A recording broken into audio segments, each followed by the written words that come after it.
Pemirsa, untuk menguatkan tali silaturahmi dan rasa kebersamaan serta untuk menjalin kekompakan antar warga, warga Gampung Rima Kenerem, Kecamatan Pekanbadak menggelar family gathering dan acara tersebut berlangsung di Pantai Riting, Lepung pada minggu kemarin dan berikut liputannya. Ratusan warga Gampung Rima Kenerem sejak pagi telah berdatangan ke Pantai Rekreasi Riting Lepung, Aceh Besar.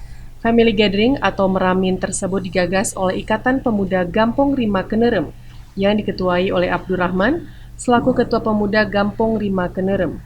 Dalam kesempatan tersebut, Ketua Pemuda Gampung Rima Kenerem Abdurrahman mengatakan, tujuan diadakannya family gathering tersebut untuk menguatkan tali silaturahmi dan rasa kebersamaan, serta untuk menjalin kekompakan antar sesama warga.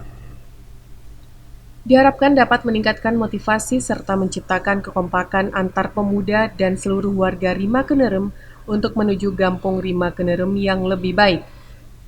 Kedepan diharapkan family gathering tersebut bisa terlaksana pada setiap tahunnya. Kegiatan tersebut ditutup dengan makan bersama dengan menu utama kuah belangong serta diadakannya beberapa lomba untuk anak-anak. Dari Aceh Besar, Tim Liputan Aceh TV melaporkan.